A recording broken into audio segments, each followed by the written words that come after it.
Okay, so thank you everyone for being here with us. Our presentation is to talk about building an agile community of practice.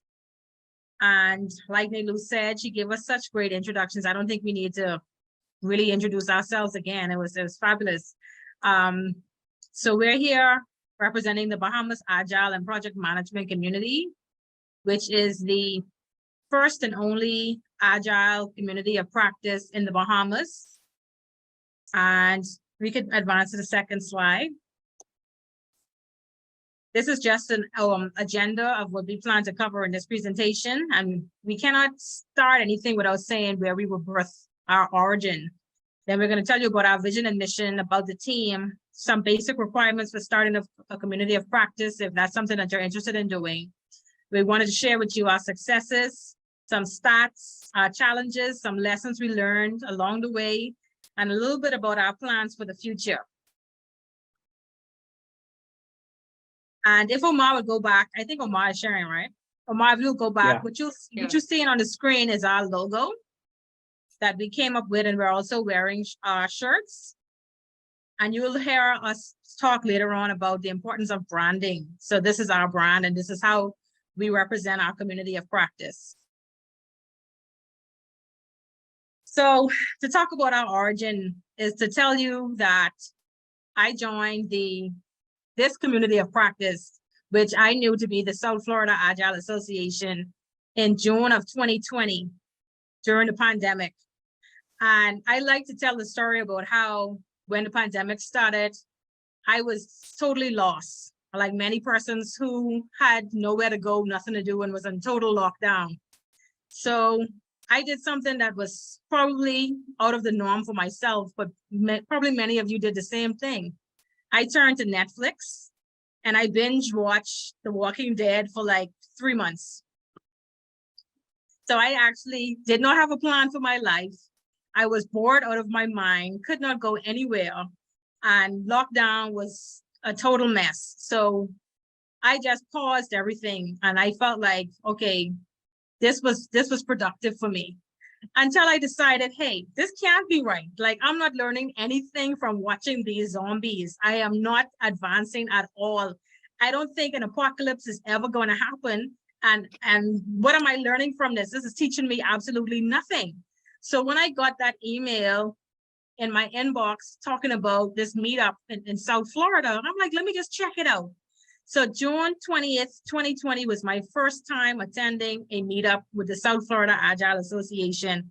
And I can tell you, I have seen tremendous transformation in my life just from attending that first meetup. I've experienced being a part of this community of practice that has embraced me, that has helped me to grow as an individual, personally and professionally, and has shown me what a real family feels like in a community of practice. And since I joined the South Florida Agile Association's community, I became part of their Scrum team that developed the Scrum mobile resources tool. So the Smart app, we developed the Smart app. And that was my first time experiencing working on an actual product. And that turned into me becoming certified as a Scrum Master. So during that journey, I was encouraged by this community to seek professional development, seek different certifications, and always be a continuous learner. So I want to thank the South Florida Agile Association, Rick, Regina, Godwin, Leon, Nelu, Joe, and everyone else who's associated with this community for helping me to feel like a jumpstart my professional and personal careers. So thank you for that. That's our origin. And when I say that we were embraced, or I was embraced, the concept for forming BAPMC, or the Bahamas Agile and Project Management Community, was birthed from a conversation that I had with Rick Regera. And that was in November of 2020. And I just went to Rick one day and I said, I feel as though the Lord wants me to start a community of practice in the Bahamas. And he did not question if what I was saying was a factual, or ask me, you know, are you sure that's what you heard? Or, you know, why do you want to start it? He did not question me. What Rick did was he encouraged me And I'll always remember what he said to me in his coaching and his mentoring. He said to build a community, but build it and put your own flavor on it. Make it feel as though it's for the Bahamas. You can follow other community of practices and see what you want to adopt from them. But that flavor and that style and that whole feel should be unique to the Bahamas. And that's what I really try to embrace in our concept of everything that we do. And one thing that's unique about us is that we start every meetup with prayer. And I know that's kind of odd for some persons who aren't spiritual or religious, but I felt as though that was a primary component that differentiates us from everyone else. And this vision was not mine. I can't take credit for it. Like I said, I felt as though I was being led by God to form this community of practice. And so every time we meet, I always give honor to where I feel the inspiration came from. So the source is always acknowledged, and we always bring it back to opening up the doors for us. We cannot do this on our own. We know that it's divine intervention. So that's what makes us different from every other community of practice. And Omar, we could move on to the next slide. Okay. So this is just a little bit about us. Like I said before, we're a first of a kind community of practice established in the Bahamas. And we're focused on education, mentorship, networking of persons who desire to elevate and grow around the field of project management and agility. And our vision, we want to become the premier community of practice that's homegrown in the Bahamas. And we want to have a global reach. So we don't just want to stay in the Bahamas and just be for Bahamians. We want to be able to take our community of practice to the world and have a global presence. So our mission is to use this platform to build our community by sharing our knowledge, creating opportunities, like I said, for personal and professional growth. And that's basically what we are all about, our vision and our mission. And please let me know if I'm speaking too quickly, because I tend to ramble a lot. So this is our team. I know if some of you follow us on LinkedIn, you might be thinking, oh, this is some huge organization and they have like probably 50 volunteers working with them because everything seems to be so efficient. But we're actually a very small team of just 3 persons. So it's myself, Sophia Walker. I think she's present. Sophia, if you want to say hi, I don't know if you're here. I am here. Hello. Sophia is in the Bahamas with me. And then we have Omar, who's based in Puerto Rico. And I think I said that right because Omar keeps correcting me on my accents. So that's our team. Next slide, Omar. So this is what we came up with as some basic requirements if you were ever thinking about establishing a community of practice on your own. And Omar, I'm going to hand it over to you. Yeah.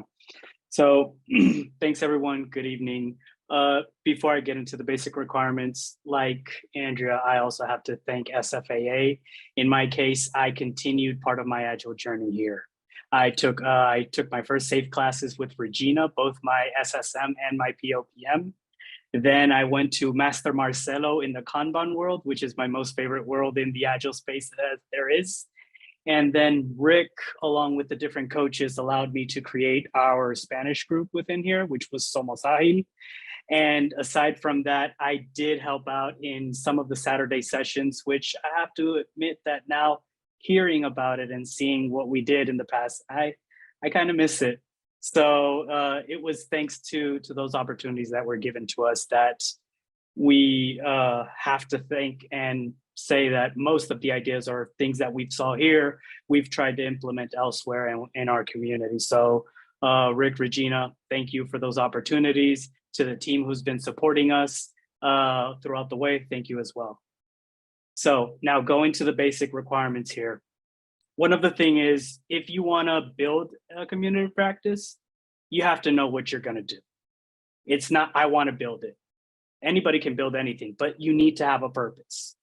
And if you're in the product management space like me, you have to know your market. You have to know your purpose. You have to know your goal. You have to have a set of probably visions or missions or even a set of accomplishments that you want to gain. And you need to know that.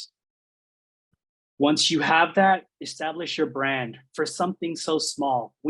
These logos, they're not recent. I mean, they are recent compared to other people. You don't have to start with a logo. You can start with a name, but you have to define yourself, and you have to know what is it that you stand for, that brand represents you, and everything that you do, whether it be online, will it be presence, will it be anywhere, you know that you're representing your community. Just like I represented SFAA in a time, everything I did would impact them. Everything I do for the Bahamas, the Bahamas community will impact them because I am part of a member of their community. Building a team. For those Scrum Masters, this is Tuxman's Law, my friend. This is, you will see it. Scrum says keep the team small. This is real. I mean, we had a bigger team. We were probably around 15 people, give or take. And as you saw, we're now 3. What the benefits of that? It's a lot more simple, a lot less things to deal with. So when you're building a team, if you're going to build a team, make sure that you have people that you trust, that you know that have your back, because that will be a make it or break it, especially when you're relying on other people to get things done. And if you have a full-time job on it, you have to divide the responsibilities. So that is something that you need. It is important, it is crucial. It is something that almost like a job relationship, when you choose, people saying that you choose your boss. In this case, you're choosing your team. You're choosing the specific set of individuals who you believe will take you to that goalpost. Finding the necessary tools. There's a lot of free tools out there. Don't think that you need to spend a lot of money, especially if you don't have a company backing the expenses that it takes to run a community of practice. So use social media. It is the free, it can't get any more free if you tried. And in this case, in social media, you know that you're the product. So if you're the product, then sell yourself well. Use those tools to your advantage. Normally you see these sessions last an hour and a half. Hey, you don't have the money to do that, start small, start half an hour. You know that Zoom gives you a free account for 40 minutes for a couple of people, start small. Don't think that you have to go up and above and be big, because it takes time to grow a community. It's not always as easy as you would think it is. Sponsorship, that is something that could also help you a long way. Now, you can look at communities like Agile Alliance, Scrum Alliance. You could maybe even find private corporate sponsors to support you. But if you can find a sponsor, great. Sponsors, obviously, they do require some level of engagement, or will ask you, what do we get in return? You have to be ready to answer those questions. You have to be ready to let them know, okay, I will get you traction. Let's say I'll use SFAA as an example. SFAA is backed by transformation experts. What does transformation experts get out of this? They open the world to everybody to see. They do trainings, they do coachings, they help companies in agility. So you have to present to the companies who will be your sponsors, what will you be giving them as a benefit? Networking. If you're in one community of practice, there's a big chance that you're part of more than one. Talk around with people, learn from other people. This will help you grow your community. It will help you see people and find people who you might want to have them speak for your community. Also, it is something that can help you collaborate. Now, when I mean collaborate, I don't mean working together just on projects. It's a whole networking effect. You can not only help people within your own community, but help others. You can even help others even find solutions to the problem. You just might be lending a ear, but it's still, you're networking and you're helping others out. So this is what we've found that are those requirements. Now, for you, if you're planning to open a community, you can have a different set, and that's okay. But at least from our perspective, building this community, this was the first set of requirements that we had. And again, one thing is seen from the outside and getting to talk to people like Neilu, like Alfonso, like Natalia, which you learn what it really takes on the back end to run a community like this. And it is, you know, everybody says Neilu is great and the rest of the team, they're cutting them short. I mean, they are amazing. They're powerhouses on their own because it's 3 people and the amount of work that sometimes Andrea, Sophia, and I have. If we could multiply ourselves, it'd be great. Or if we can have like 20 Neilus, we're golden. But it takes time and you have to be ready to put in the work for that. Andrea, I'll leave you to the successes because this is something that, this is your baby. And this is something that you need to really relish in. Okay, thanks, Omar. Well, we could ask if there's any questions up to this point before I go into the successes.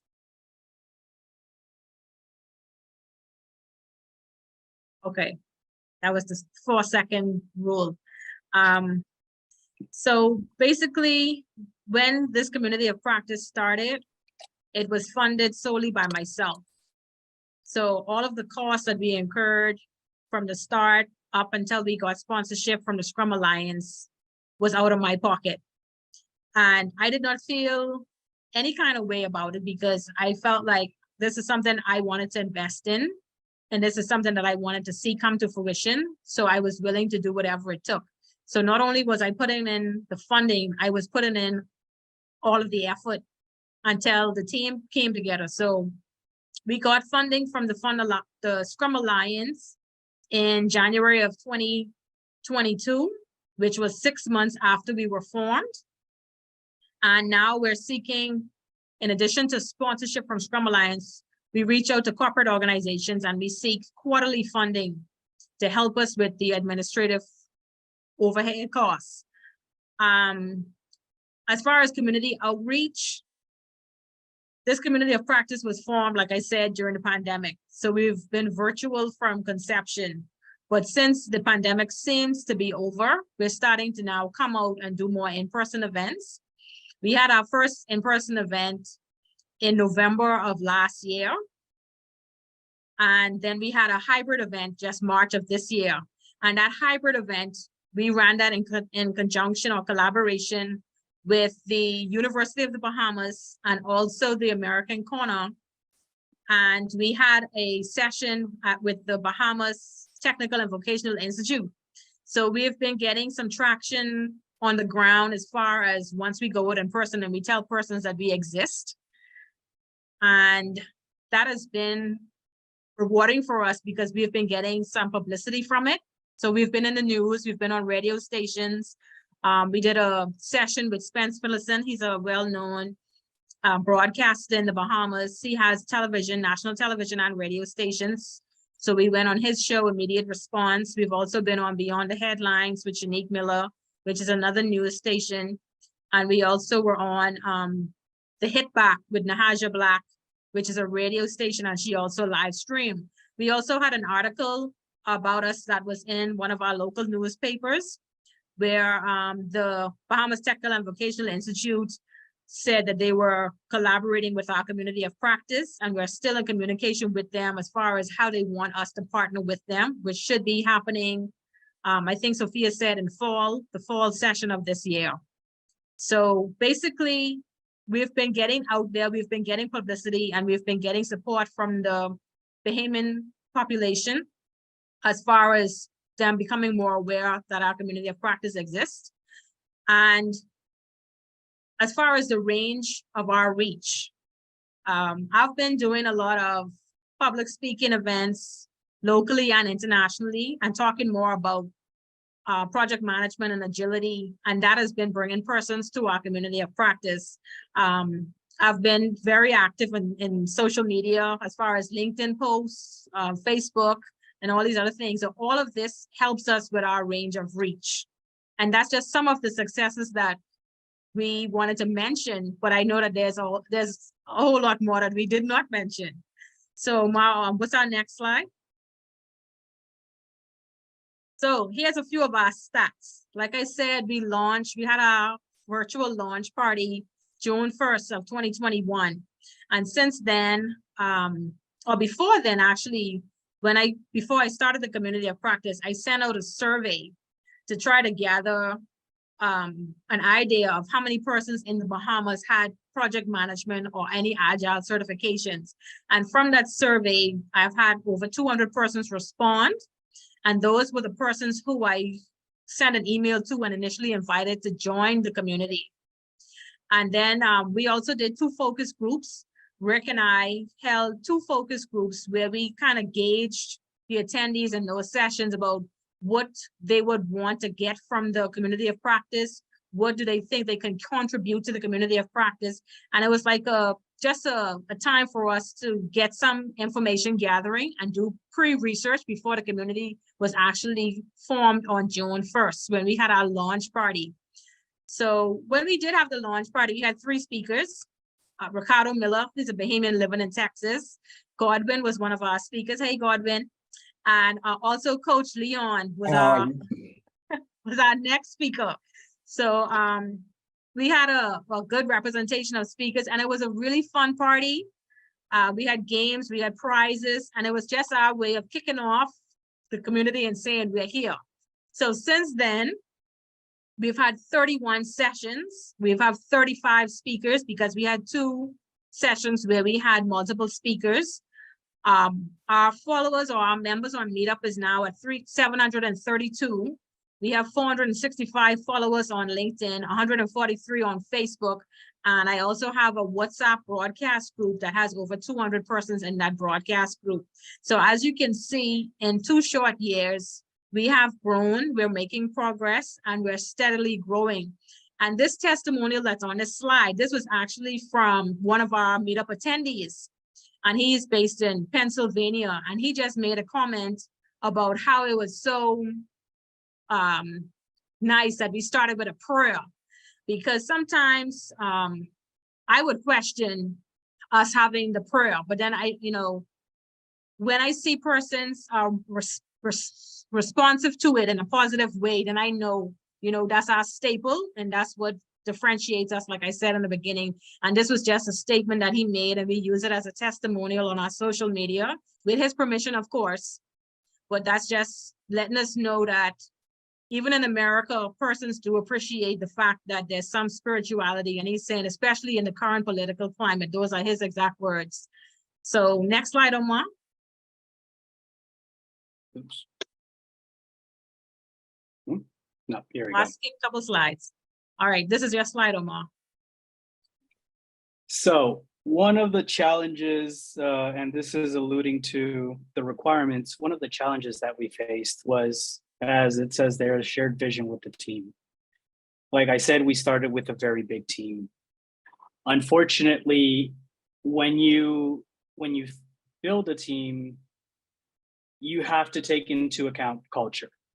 Now, I was the odd duck out because I was the only one in that group who was not a Bahamian. So my mentality was way different to what the team at that time had envisioned. So we had a lot of pushback. The structure of it, the way that the community was going to be built, the way that we were even going to define this community as. We got into discussions of even incorporating, of setting this as a non-for-profit, discussions that really didn't warrant any of this. So when you have your team, the person, the idea, or the people who are in sync of creating this, you need a shared vision. Just like when you're creating your own product or you're working on a product for a company, that shared vision is important because it's supposed to drive everybody towards the same goal. And this was a challenge that forced Andrea to decide that, okay, the team needs to be cut short. And it was cut significantly until we're at the 3 people that we're at today. So that shared vision has been maintained, but it is something that you have to consider yourself when you're working with other people, and how many people are really willing to follow you in that vision.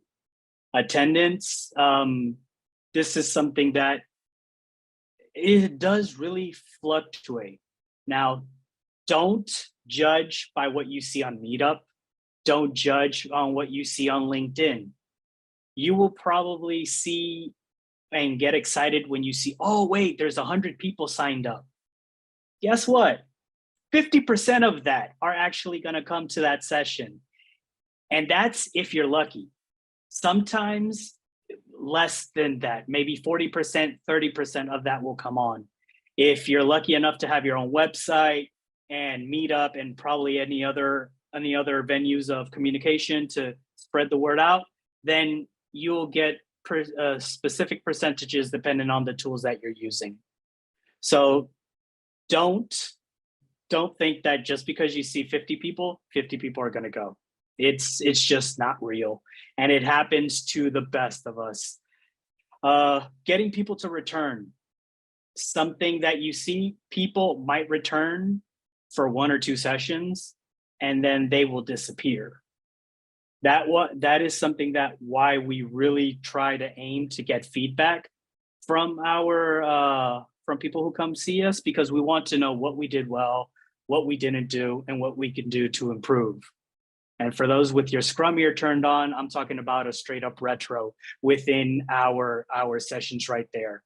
Now, what happens with that is that not many people respond to it. We've gotten responses from those questions, maybe 3 at the most. So you yourself have to be open and ask from other people and just go to them directly. Hey, we saw you came to our meetup. What did you think? You might get a response, you might not. So you just have to keep trying things.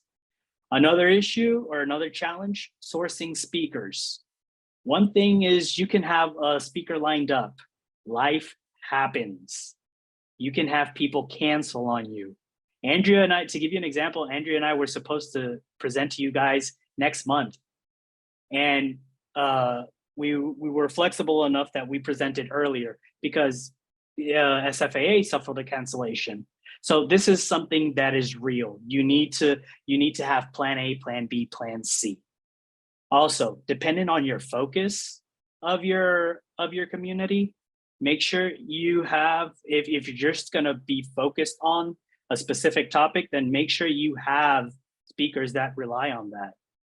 Because there could be the possibility that people just want to hear that specific topic. They're not interested in others. In our case, we're eclectic. So we've integrated Agile, we've integrated project management, we've integrated other topics, even entrepreneurship, because we know that they are important. And given the workforce issues that are currently happening, you need to give your attendees a variety of options that they can learn from. Meeting issues, Zoom bombers. This wasn't a problem. I mean, this wasn't an issue. And lately, there are people who just join your sessions to make your life a living hell for at least a couple of minutes. You have to be quick on the gun on whatever platform you're using. Yeah. I'm going like this because you have no idea. And in our community right now, and they lose laughing, that has happened to us so many times. And it's crazy. I don't even know why there's crazy people doing that out there, but that has happened to us multiple times. So that's why I'm shaking my head. The What worst part of the exactly Zoom is that? bombers, a Zoom bomber is somebody who doesn't have anything better to do and will disrupt your meetup session as best as they can with explicit wording or imagery, and just, yes, and trying to even draw explicit items on the screen while people are presenting.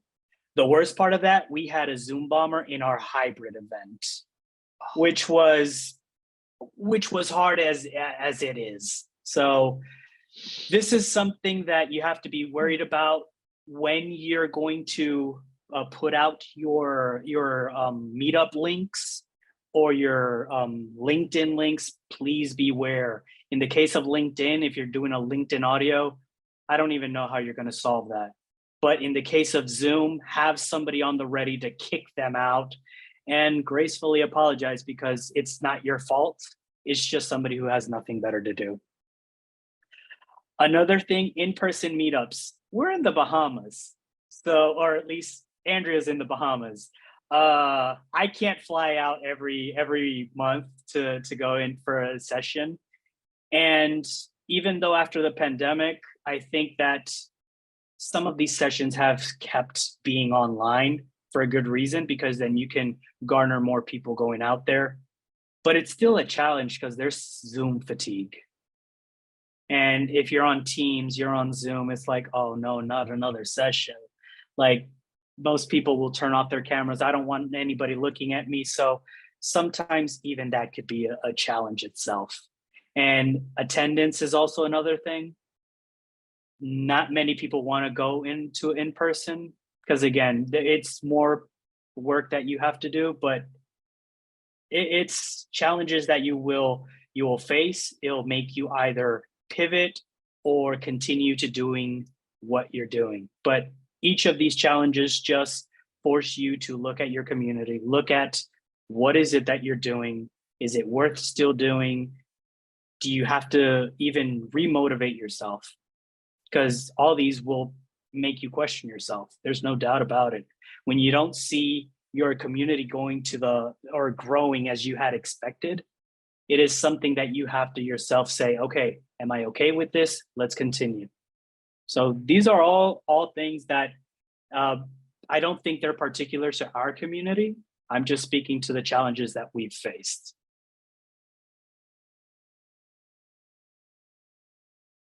On the lessons learned, and before I go even here, is there any questions? I see that there's items in the chat. I have not checked it, so I apologize. Let me move this over. Just some comments. Okay. Yeah. Okay, good. So then I'll continue. On the lessons learned, whoops. There's no perfect time. There really isn't, so go for it. Don't think. There's the famous phrase, analysis paralysis. Just go with it. Trust your gut, trust that the people that you have there, and go with it. Probably it'll be a very great experience from the successes we've had and from the exposure we've had. Hey, that could benefit you on a professional or a personal level. So just go for it. Like I said, signups do not equate attendance. So please don't hurt yourself. Don't think you're going to have a bigger crowd than you might have. And whoever shows up, and make sure you give them the best that you can, or that speaker that you have gives the best that they can. Interact with everybody. Make sure that everybody feels welcome. There's one lesson that now that I think of it, should have added: follow up with people. Thank them for their attendance. I sometimes go and just thank people for coming on a personal note because they dared to share something. They came off mute. They expressed their point. They asked questions. So thank people for their attendance, because thanks to them, you have a community. You have somebody who wanted to listen to somebody you brought there. Keep the team small. Avoid the headaches. Unless you have a great team of Nenus, Natalias, Alfonsos, and everybody who I know I'm forgetting some important names as well, but keep the team small, because then it's easier to communicate. It's easier to really get things forward. And favorite one of all, keep it simple, stupid. Start with one session a month. We went crazy. We were having 2 sessions a month. And sourcing people to speak every 2 weeks, it's not easy. Something that I mentioned, don't try to make a company out of a community. This is a community. This is something to share knowledge. This is to grow and help people grow within Agile, within project management, within many different areas. Titles are not relevant. If you want right now, Andrea's the big kahuna right here. I am just a contributor. It sounds pretty on LinkedIn, but I just help out. The same way that Sophia does as well. We're contributors to this community. Andrea is the founder. That's as many titles as we're going to get. It doesn't get any better than that. And we're okay with that. Because we know each what value everyone brings to the table. And last but not least, understand what volunteering entails. Now, this one is really important. I was a volunteer for SFAA. I did a lot of great things for SFAA, but you have to understand that people volunteer their time because they share your vision. Thank them for it. Appreciate what they do for you because they're helping you grow your community. It's something that you need to understand that when people volunteer their time, they appreciate what you do. They think what you're doing is great and they want to be part of that. So when you have volunteers, thank them for it. We were thanked. I can't say we weren't, but it is something that when you have volunteers and people helping out, you have to thank them as well, because they're as integral and as part of the community as you are to it. Andrea? So this is just a bit of our plans for the future. We're not going to share all the plans, but this is just a snippet of what we have in motion.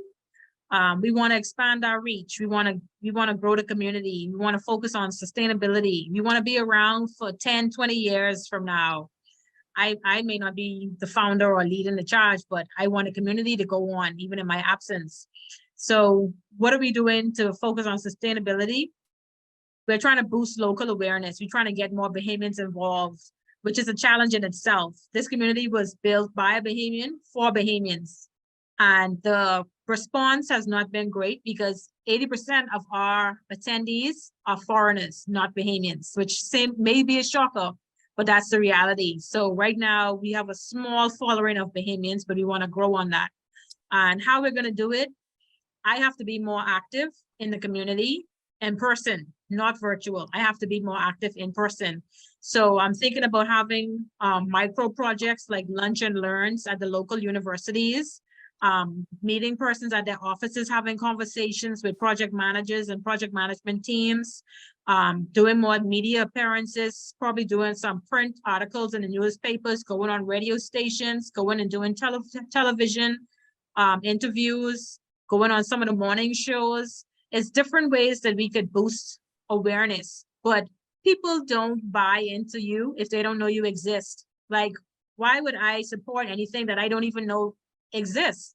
So that's the challenge that we have. I think that persons in the Bahamas just don't know about our community of practice.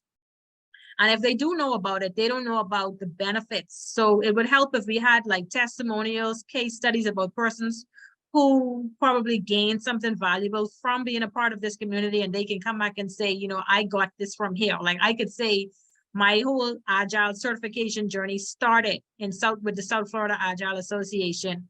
So it's good when you have persons who can turn around and say, thank you for whatever you poured into me. And this is what I was able to gain from being a part of what you started or what your organization is. And that also helps by having collaborations with notable organizations. And when I say notable organizations, there's so much we could do. Like we could volunteer with other nonprofits. We could do walkathons. We could have training. We could do free training for church groups. It's so many ideas, but when you're working with a small team, and Omar always reminds me, like, I'm the big visionary in the group. And Omar was like, come on now, reel that in, be more realistic. That can't happen. So, you know, I just throw my ideas out and Omar kind of reels it in and tells me, no, Andra, we can do this. You know, stop trying to boil the ocean. Let's do what we could do in small increments and we're still having an impact. So he reminds me that, yes, I have great ideas, but how much can we realistically accomplish when he works full-time, I work full-time, and our community of practice is something that we're both volunteering our time to. So yes, we want to grow, but we have to be realistic about that growth. So that's just some of the plans for the future. Okay.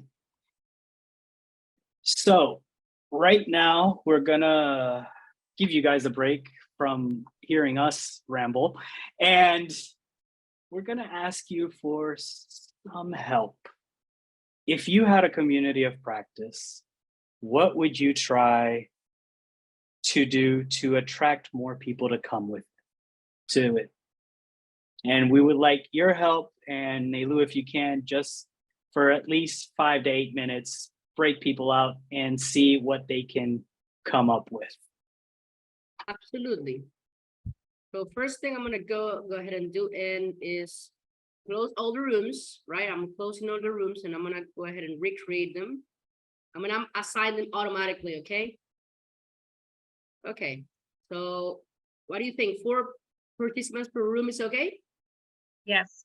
Yeah? Yeah. Okay. Cool. Welcome back, everyone.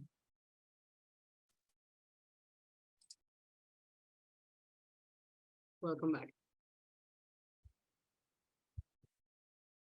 All right.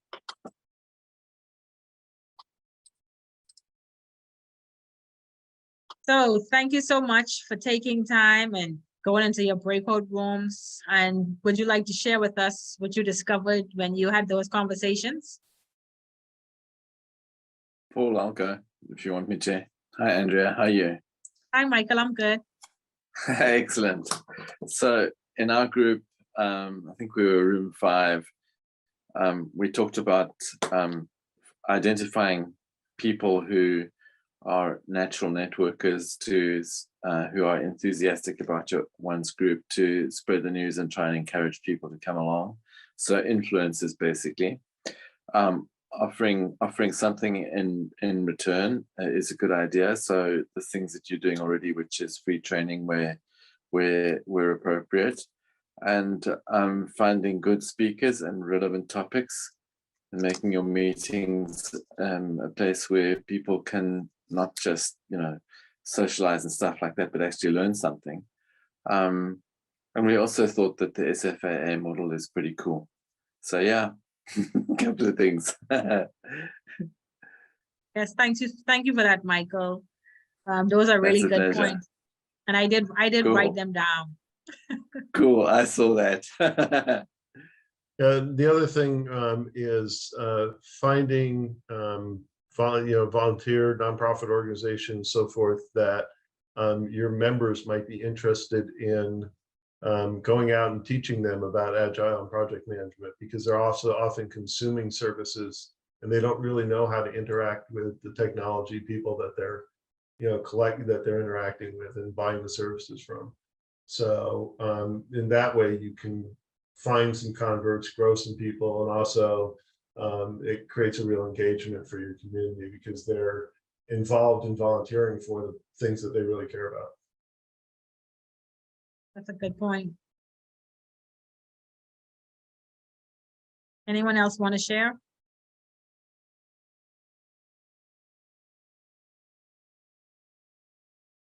I think it's more, for me, it's more about retention as well as being intentional and being upfront with what your values and your intentions are. Because like we were sharing, there are so many people out there who are using Meetup as a springboard to start something.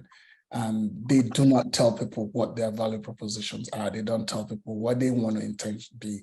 So when I joined South Florida, I knew they were already having classes. I knew they were taking classes. And it wasn't like, oh, come on, people, join us, and then behind we'll call you in and say, we teach also if you want to do, so it's a different, and there's a whole lot going on here now, where people gather together to want to help others. Meanwhile, they have other ideas in the back of their mind where their actual intentions are. So Tina mentioned something about having that value proposition and always revisiting it here and there, asking people, are we still meeting those values that brought you to us? So those good, because it's not all about getting people, you also have to retain them. So you might get 50, and if you do not put those value proposition, if they are not getting those things you promised that they were going to be when they started, the 50 will leave, and then you're back to square one. So just being able to be intentional, and I know your values, I know what you're doing. So just being intentional and doing more than what you do now. So kudos. All right, thanks for that, Godwin. Well, just to respond to you as far as promoting courses or anything like that during our meetups, as part of our sponsorship from Scrum Alliance, we're not allowed to promote anything that we're doing personally. So even though my company still supports the community of practice, in order for us to maintain our sponsorship with Scrum Alliance, I cannot go to our meetup session and promote that I'm teaching Kanban classes. Like, I cannot openly say I'm a professional Kanban trainer and I'm running these classes. That we can't do that. Yeah. So it's like we don't mix the Kool-Aid over there. It's like, so it's like. But the Scrum Alliance is very specific about those things. Some of the other frameworks are not, but the Scrum Alliance is very particular about those things. Yeah, they are. Yeah, but that doesn't, that's not a real concern for me as far as us maintaining our Scrum Alliance sponsorship, because there's so many different ways to promote what I do based from my company aspect. So I don't have to use that community of practice platform, because in reality, that's not what it was built for. It was not built as a springboard for me to promote what I'm doing on a company level. Like Omar said, the community of practice is a community, not a company. Not a company. So, yeah, we don't mix it that way. So we try to just keep it strictly on purpose. What provide educational, have a place for knowledge sharing, and be a community of support and not a business. So Ruben, I see your hand has been raised. Yes, so I just want to share one lesson learned also that I have with the community that we have in my company. And the lesson there was also like listen, right, to your members, right, so to your team, because one thing that we realized at some point is that people were eager for more like advanced topics, right? So scale agile framework, lean portfolio management, how to transfer from Scrum to Kanban, how to manage dynamics, what to do with your metrics when you don't have a system, how to use Power BI. So something like just not a lot frequently we just like talk about some specific like kind of basic stuff, right? And that's fine for the majority, because when you have people that is like brand new to Agile, and sometimes the community like already have some experience, right? So you say, okay, but we are looking also for something more, right? So yes, survey, send a survey, or just ask them. Or what we like to do is using the Miro board, right after the session, we ask them right away, hey, can you add one sticky note, right? So here, what you would like us to talk like next, right? And then we hear from them. Also, that helps a lot to maintain people or to bring like new people, right? So I just want to share like that lesson learned. Thanks, Ruben. That was really insightful. But one of the challenges that we have that we didn't share on our slide was that, I don't know if you guys are aware of it, but the Bahamas is not that Agile aware. So Agile is fairly new in the Bahamas. So when we first started this community of practice, we actually started with a different name that did not include the Agile component. We was the Bahamas Project Management Community. So it was BAPMC. And so Godwin is shaking his head because you remember when we launched as BAPMC. And the whole purpose of adding the Agile component was that we knew that we wanted to grow. And we wanted to grow the awareness of agility in the Bahamas. And how can we do that if we don't have the agile part in our name? So when we did that shift, I think it was 6 months afterwards, before we got our sponsorship from Scrum Alliance, we actually changed the name to Bahamas Agile and Project Management Community. Now in the Bahamas, you're dealing with a country that they would tell you they didn't even know that females could be project managers. This is our reality. Like they would say, I thought project managers were just males and they're in the construction fields wearing hard hats. So you have those stigmas and you have those stereotypes that we're trying to break through and tell people that, hey, you can be a project manager and be female. It's not just a male dominated field. And so when you talk about now bringing agile into the mix, first of all, when you say you're a scrum master, they don't know what it is. You know, product owner, that's foreign. So, you know, like Omar said, don't focus on the terms, break it down to where they can understand it and how they could see it being used in their work environments, because those titles don't exist in the Bahamas. If you do a survey and you say, well, is your job title Scrum Master? No.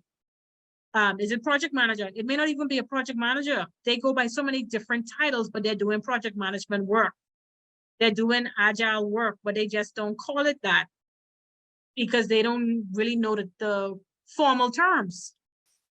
So it's not that they don't exist, but it's building awareness. So that's our struggle right now, getting people to know what's going on in the world of agility and bringing that awareness to the Bahamas so that we could have more Bahamians involved in the community.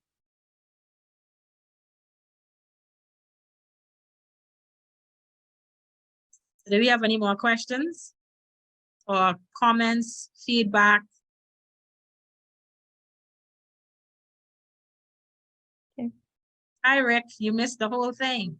No, I'm listening to you guys. I was just I didn't want to be on camera, but I'm actually so proud of the work that you guys are doing. So amazing job. I just wanted to make sure you guys, we are at all, you know, at the work that you guys are doing. So congratulations, keep it up.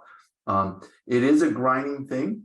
It's taken us a while to move, and you guys are doing good things. So that's all. The biggest pleasure that people don't realize, we as people that are facilitating and doing these extras, we get a lot out of it too. Like, it's a very humbling experience to give back and to feel that people cherish that, right? So again, congratulations. I'm so proud of you. I love your shirts. I'm jealous of the shirt, so I need to get something. But again, great job. And I think everyone feels that praise for you. Whatever we can do on this side to continue to support you guys. So I think Rick took the words out of my mouth. Super proud of you guys. And thank you for sharing your vulnerability onto how much hard work it is, because believe me, we know that. Because those of you that are here for the first time, I know they're mentioning a lot the South Florida Agile Association. We have merged into the Agile International Coaching Meetup, right? So that has been our progression. We're now the AIC, Agile International Coaching Meetup. So, but we started years ago with Rick and the SFAA. But guys, thank you so much. You're a part of our family, right? So we're super proud that you guys have grown so much. What I can say personally as to what it takes to do this, and I can tell you for both me and Rick and for Nelu, for us, it's the love of helping people. I'm an Agile coach, right? So we do this for a living. It's part of my job. But after hours, you know, Wednesday evenings, guys, you know, and Saturdays, we're here for you because we love helping people. That's the only other thing that I would add, but I hear it in everything you guys have said, and you have said that as well. It's the love of helping others and being happy to see the development and the learnings of others. And that's why we do what we do. If we didn't truly love that and it didn't come from our hearts, we wouldn't be here right now, right? So I think that's what we all have in common, right? That's why you guys have grown and you have prospered. And that's why that's part of your vision. So super proud of you guys. Thank you so much. We love you guys, you know. I don't know. You're gonna make us cry, Regina. No, you took the words right out of my mouth, but I had it like all like set up. But thank you, and this is great because there's a lot of people out there that maybe want to do the same thing, right? So you guys went through your lessons learned. which was very valuable. So we greatly appreciate that. Rick, God, I'm gonna- when you crying? God, when you crying? Tears. Yes, almost cried. Yeah, so I cleaned it. And, how many of us are gonna ping Andrea decide to ask for that check? Rick, don't do it first. Oh, man. Nice. I mean, I think Regina said it all, and it's been a pleasure. It's been really, really nice because, like Regina said, and Rick said, you have to want to help people to be able to come here every day, open your doors for people to come and learn and share your ideas. You have to specifically be intentional about it as well. There are so many groups that started right after yours that people have forgotten about them because it's not what their intentions were not known, because their intentions were different from what they started with. And that's what when I was saying about being intentional and having your value proposition known to people and making people understand what you stand for. Because if you don't stand for what you stand for, then people will see you as fake. But people have seen this community as what they stand for. And so people are gravitated to come to it. And there's one thing that you have to learn, because if you're selling a fake product, soon people will discover it. It might take a while, they will discover it. So just keep doing what you're doing. I'm super proud of you. Thank you so much. Mhm. And I don't know if you guys remember, but way back when I first used to join the South Florida Agile Association meetups, like I said, it was during the pandemic, and my daughter and I traveled to Atlanta, and we ended up getting stuck there for 6 months. And I had to get a job at a cleaners. And every Saturday morning, I would take my laptop to the cleaners. And sometimes I would be talking during the sessions, and one of the cars would roll over In the closets. I was And like, make this, where is she? What's her background? and they would always ask, is that a Zoom background? Is she really at a cleaners? No, that's the real cleaners background in the back of me. I'm really at work. But that just goes to show, like, when I first started, I felt hungry. Like, I wanted to learn. I wanted to be a part of this community. I wanted to advance as much as I can. I wanted to volunteer for everything. Where Coach Leon used to tell me, you can't do everything. Stop volunteering for everything. You want to be on every team, being a part of everything that's going on. You want to be coaching and training and learning, and you only could do so much. So it's because you allowed me to really be in every place and learn as much as I wanted to. I was just that sponge, and you supported me, especially Rick, in the beginning, when I came to you, you supported this idea, and you helped me. You helped me with the focus groups, and you helped me with my thinking. And Coach Leon was really instrumental in that as well, as far as mentorship. So I want everyone to know that the Bahamas Agile and project management community is not a competitor of anything that's happening in South Florida. We are a product of South Florida, and everything that you are doing with the Agile International, this new name, I ain't get it down yet, but the AICC or hey, oh my, help me. It's behind Rick's. It's behind Rick's. It's so tiny in the back of Rick, and the AIC, it's like, we're a part of you, and we want you to know that we appreciate everything that you've done for us, that you continue to do for us, and we reciprocate the love right back to you. And we sincerely appreciate you, like, from the bottom of my heart. Yes. Now we're all gonna start crying. Stop Yeah, it. I know. Oh, I I think see it's time for a Omar. picture. I wanna see I think it's Omar time for a cry. picture. Regina, I want to see Nah. Omar. That's the one I wanna see. You're not, trust me, you're not gonna see me cry, but I do have to echo some of those words that Andrew just said. We are a product of the SFAA. In the case of my particular career, you have been part of it. You've been there in my Scrum Master journey, my return to product ownership, which I think it's the picture that is on the site, if I'm not mistaken. You have been there. I remember getting coaching sessions from both Regina and Rick. So there are benefits to joining a community. And then there's benefits when you even see that you're the person helping, being the helping hand. So it's thanks to you. Art, Marcelo, Joe, Godwin, Victoria. I mean, the whole team. I can't really thank them enough. I've been able to do things that I wouldn't have thought I would. I've been able to even lead things which I doubted myself of doing. And you guys gave us the opportunity. Andrea, on the same page, has given me the opportunity to be the host of the sessions. And we, like any team, we go back and forth on things. We don't agree, we try it, but the whole thing is that we're still making sure that we make our, I guess, creators proud, but at the same time that everybody takes something positive from every interaction. So thanks, everybody. Thanks for listening to us. If you want to open a community, you can come to us since we're the younger community here. If you want to really go to head heavy, like things that would morph into something bigger, hit Regina up, hit Rick up.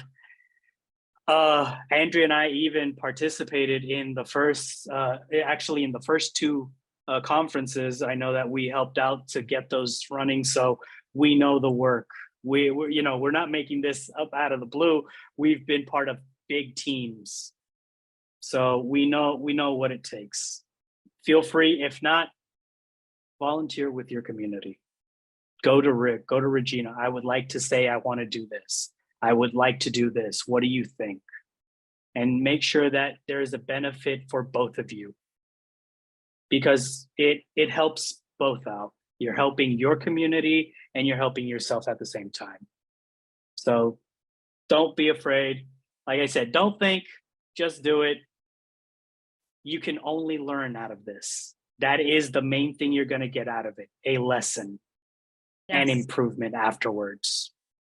Wow. So that's all I got to say. That's all I got to say. The mic.